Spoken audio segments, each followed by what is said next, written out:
The moment she said it, I knew there was no right response. We were sitting at the small kitchen table we'd bought together 2 years earlier, back when we still believed shared furniture meant shared futures. The light above us flickered slightly, a cheap bulb we kept forgetting to replace, and the hum of the refrigerator filled the silence between her words and my reaction. "I've been thinking about us," she said. That sentence alone tightened something in my chest. People never say it unless they've already reached a conclusion without you. She didn't look at me when she spoke. Instead, she wrapped both hands around her mug as if she needed something warm to keep her steady. Her voice was calm, almost careful. Too careful. Like she was handling something fragile, except the fragile thing wasn't her. It was me. "I don't think relationships are supposed to feel limiting," she continued. "I believe love can exist without ownership." I nodded slowly, buying time. I could already feel my instincts scrambling. Part of me wanted to laugh it off, another part wanted to stand up and leave before she finished the sentence. But I stayed still. I'd learned that reacting too fast often made things worse. Then she said it. "I think we should open our relationship." She didn't ask. She didn't say, "How would you feel about?" She placed the idea between us like a finished product, already assembled, already justified. For a second, the world narrowed to the sound of my own breathing. I watched her face, searching for cracks, fear, doubt, even guilt. I found none. What I saw instead was relief. Like she'd been holding this in for weeks and was finally setting it down. I thought about all the ways I could respond. Anger. Humor. A dramatic refusal. Each one felt like it would make me smaller in her eyes. So I chose the safest option. "Okay," I said. The word tasted wrong in my mouth, but it landed exactly where she wanted it to. Her shoulders relaxed. She smiled, not a big smile, not excitement, but something softer. Gratitude. That smile hurt more than if she'd cried. She started explaining rules, boundaries, how this wouldn't change what we had. How honesty would make us stronger.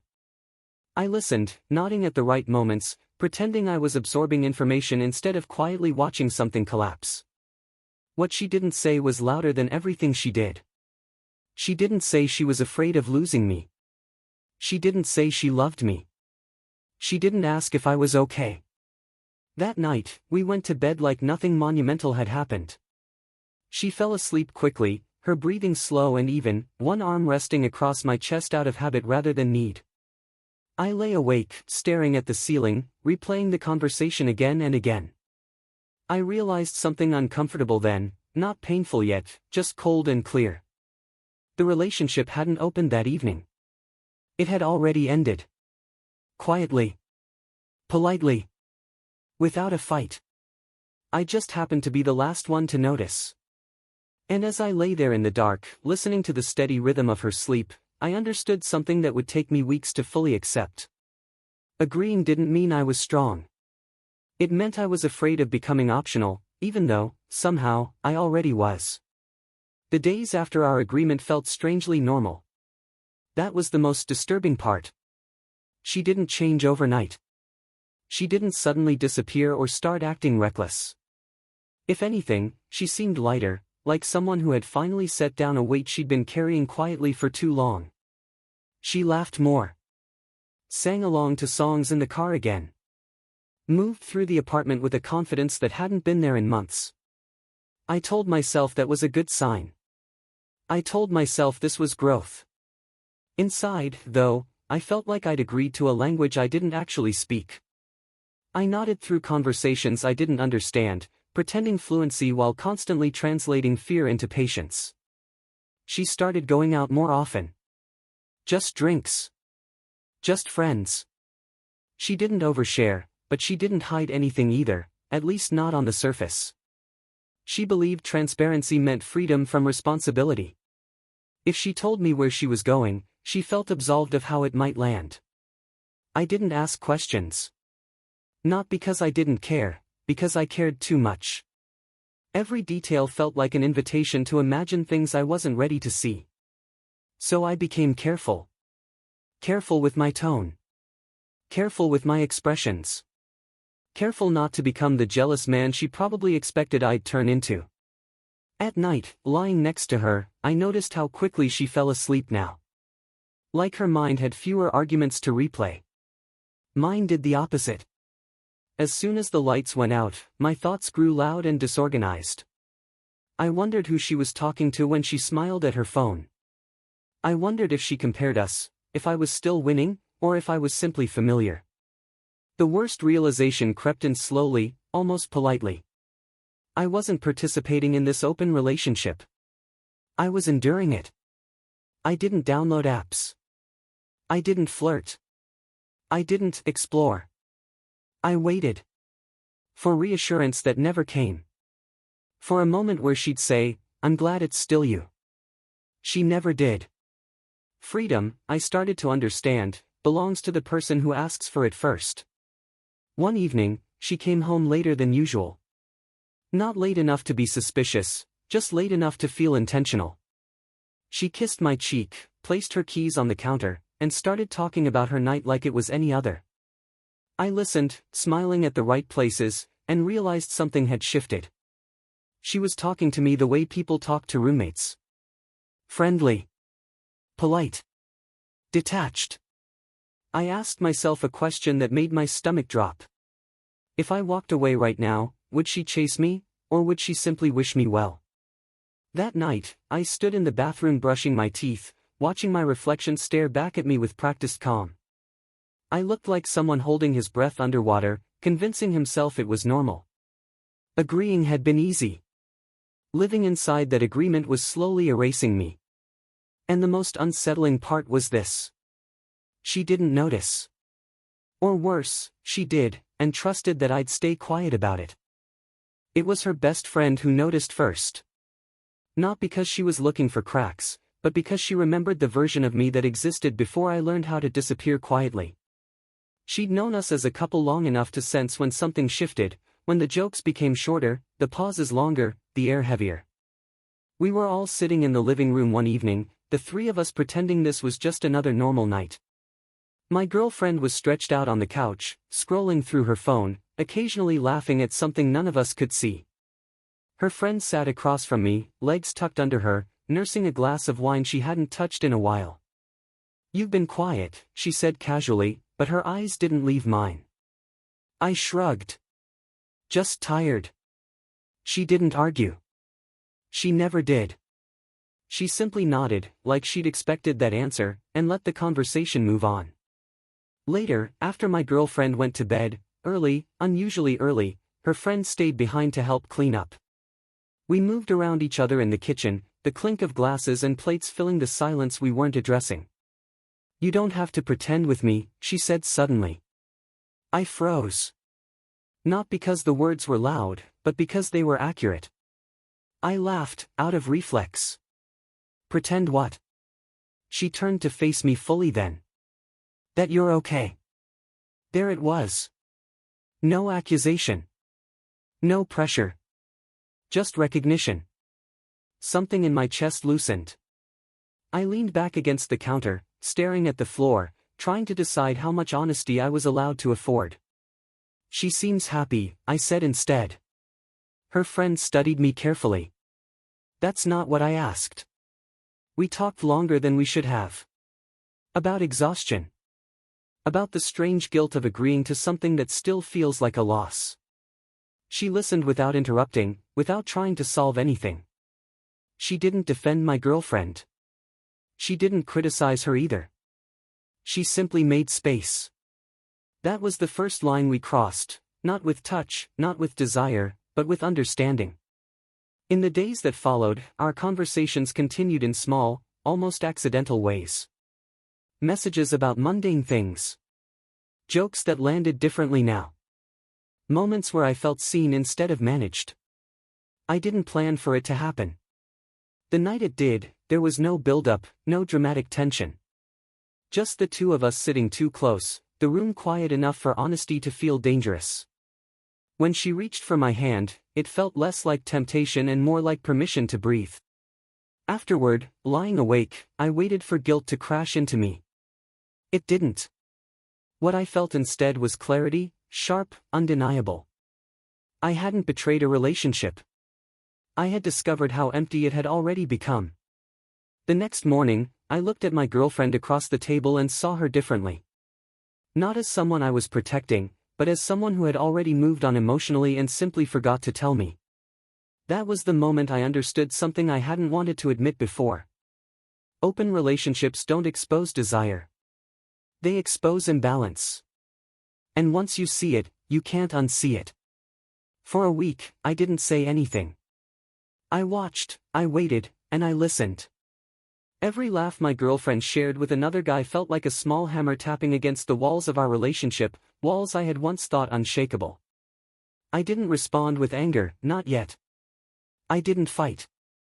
I simply observed. Her friend, the one who had seen through everything, became my quiet anchor. We met for coffee after work, sometimes just to talk about nothing.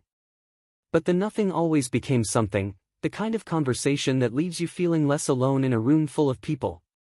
She asked me the questions I didn't even know I needed answers for. What do you want? What will make this better?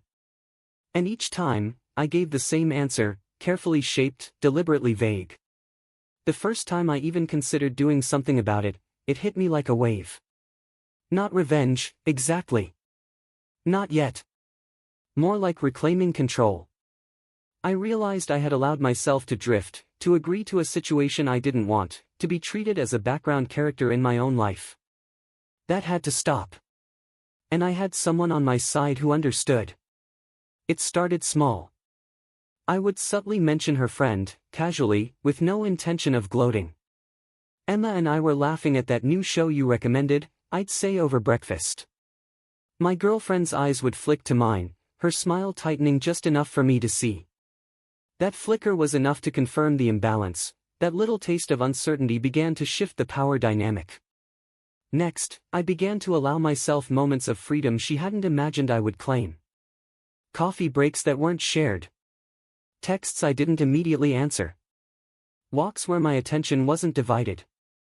The effect was subtle but cumulative. She began noticing, questioning. Where were you? Who were you with? Her voice had the sharp edge of suspicion now, the very tension she had imposed on me for weeks, now redirected. I didn't answer with explanations. I let her stew. Let her imagine scenarios and feel the gnawing anxiety she had so casually inflicted. Every time she overreached, I held back. Let her think she was still in control while I quietly wrote the rules of this new game. Meanwhile, the connection with her friend deepened. We were careful, of course. Careful enough not to leave evidence, careful enough to respect the reality we were navigating, careful enough to keep each other grounded while the world around us felt unsteady. But even with that care, the line between comfort and desire blurred, and I realized I didn't want it to. I wanted to feel wanted, truly and fully, in a way my girlfriend had stopped offering. And so the plan formed, almost unconsciously. It wasn't about spite, at least, not at first. It was about equilibrium.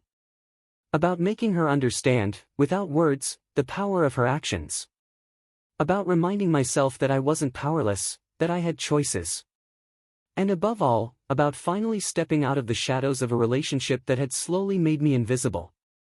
By the end of the week, I knew it wouldn't be long before I acted. Not rashly, not without thought. But intentionally.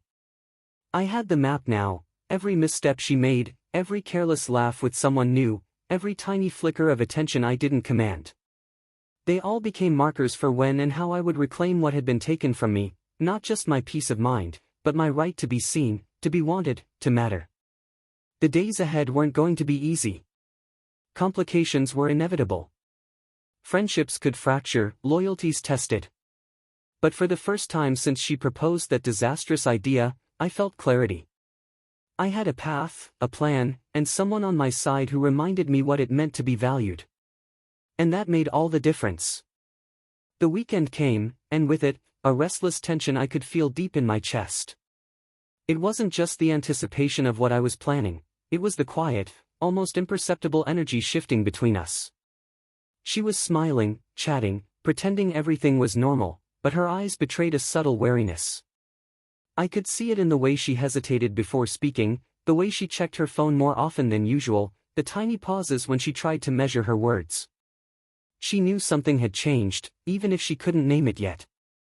I spent the morning running errands alone, savoring the solitude. It felt like reclaiming territory I hadn't realized I'd lost. Walking down the streets, coffee in hand, I felt untethered from her expectations. I didn't text, didn't call. I let the minutes stretch, and with each one, I imagined the weight of her noticing my absence, of her questioning, of the subtle panic creeping in like a tide. By the time I returned, the apartment smelled faintly of vanilla candles and something floral she must have bought earlier. She was lounging on the couch, phone in hand, pretending to scroll, but I could feel her eyes following me. The subtle war game had begun. "I went to that new cafe by the park," I said casually, dropping the information as if it were nothing. "Emma recommended it." Her head snapped up, a flicker of recognition, and perhaps irritation, passing too quickly across her face. She said nothing, only smirked and looked away. That was enough. That was all I needed to know. The seed had been planted. Dinner was quiet. I had made a conscious choice not to argue, not to bait her too obviously. Instead, I let the conversation drift in safe channels, talking about trivial things, our week, plans for the city next month. Yet, beneath every sentence, a tension pulsed. I could feel it in her tone, a subtle tightness that belied her calm expression. Later, as the night deepened, we settled into the living room. I suggested a movie, but she declined, saying she was tired. I didn't push. Instead, I picked up my book and read, letting the silence stretch. Every time she shifted, every sigh or glance, I noted it, cataloging these small markers as evidence that the balance had shifted. By midnight, I realized how much control had subtly returned to me. Not loud, not violent. It was quiet, deliberate, strategic. She could feel it, even if she couldn't articulate it. Her earlier confidence, her assumption that I would simply acquiesce to the chaos she introduced, was beginning to crumble.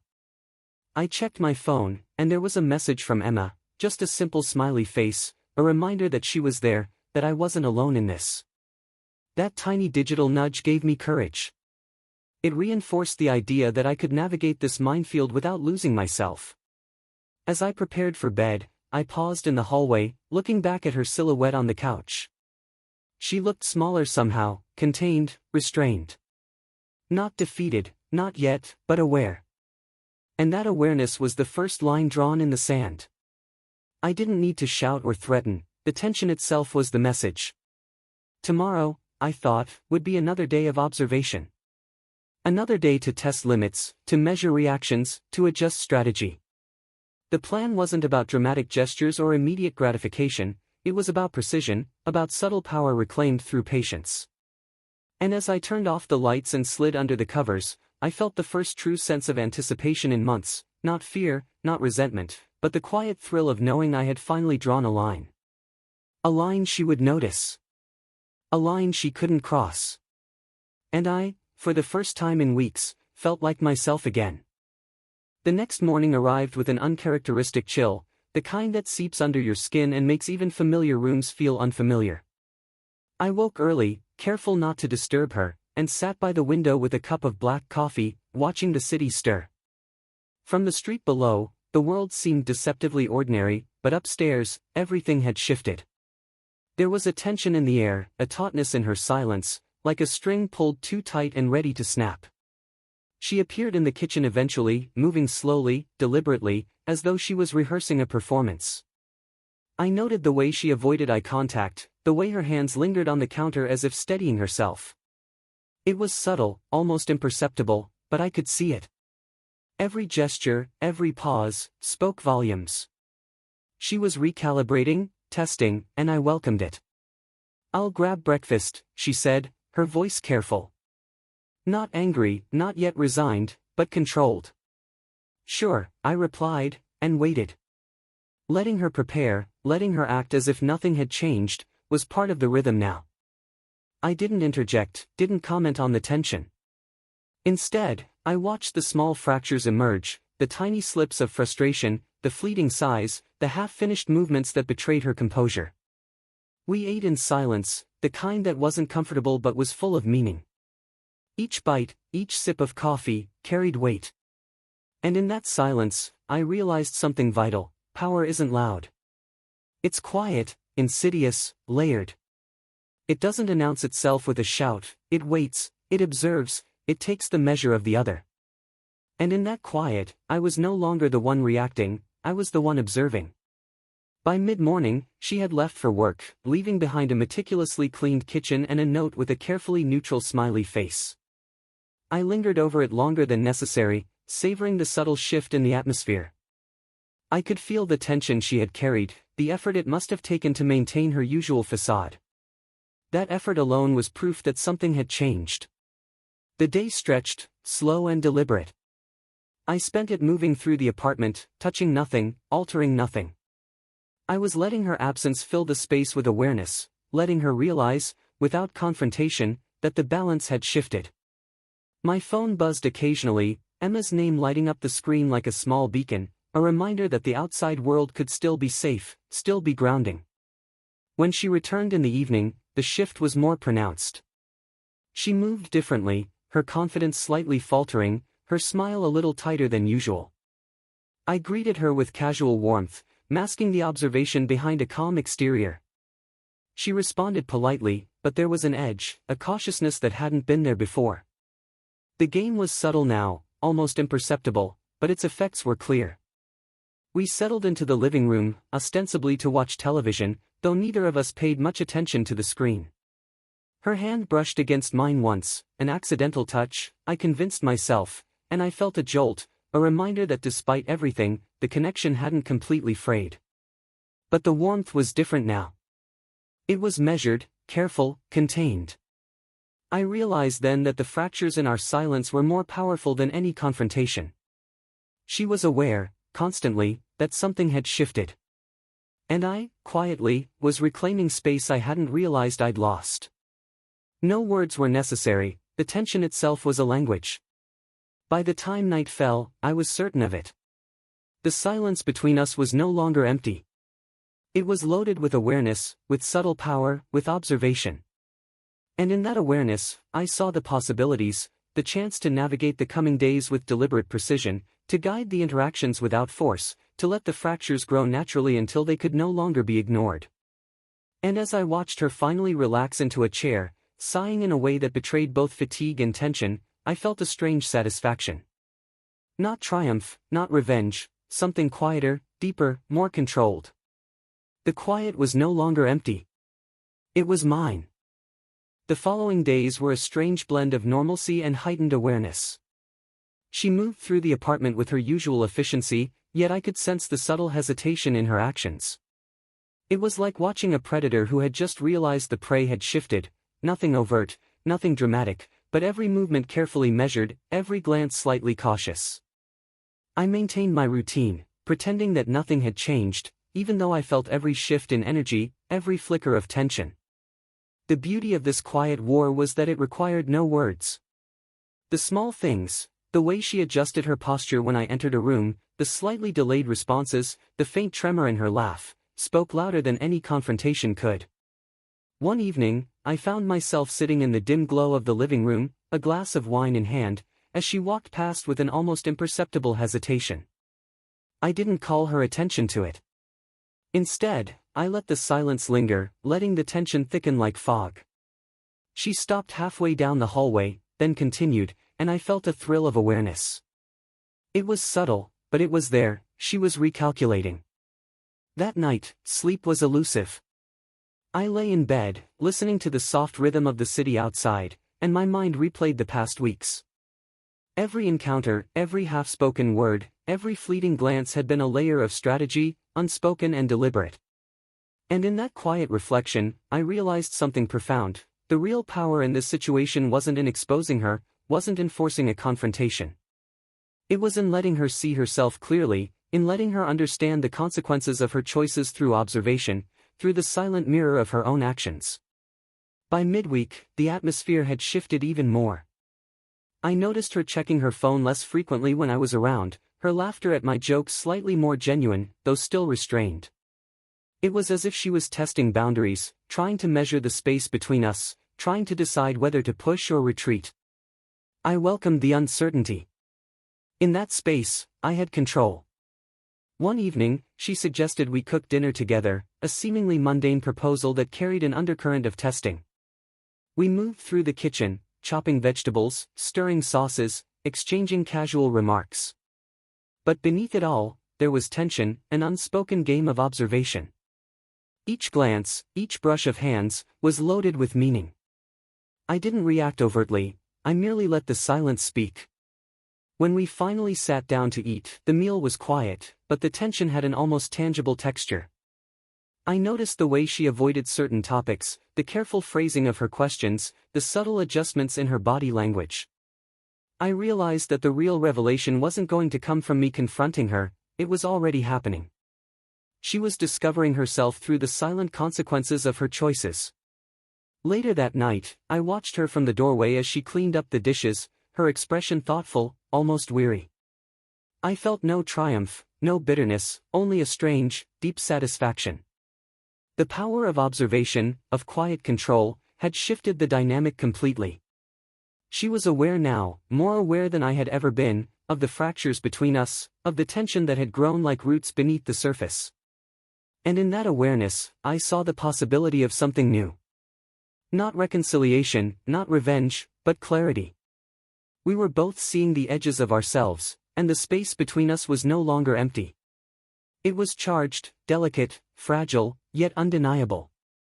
As I turned off the lights and left her to her thoughts, I understood that the real revelation was not hers alone. It was mine too. The understanding of subtle power, the patience of observation, the quiet strength of letting things unfold, these were lessons I would carry far beyond this apartment, far beyond this relationship. And in that understanding, I felt an unexpected calm. The apartment was silent that morning, but it was different now, not tense, not cautious, but heavy with the weight of understanding. The past weeks had changed everything, reshaped the spaces between us. I moved through the rooms with deliberate calm, noticing the faint traces of her presence, a mug left on the counter, a scarf tossed over the chair, the soft echo of her footsteps in the hallway. These small, ordinary details had become markers of the life we had shared and the inevitable shift that was to come. She appeared in the kitchen with her usual composed demeanor, yet her eyes held something I hadn't seen before, awareness, perhaps even remorse, though neither of us would name it aloud. I poured a cup of coffee, feeling the warmth in my hands, savoring the simplicity of the moment. It was ordinary, yet loaded with significance. Every silence between us carried meaning, and for the first time, we didn't need to speak to understand each other. I realized then that the climax of this silent struggle wasn't about confrontation or confession. It wasn't about anger or revenge. It was about clarity, a full, undeniable awareness of truth. She had seen herself through the lens of her own actions, just as I had. And that understanding had shifted everything. The tension, the frustration, the quiet games of observation, all of it had led us here, to this fragile equilibrium.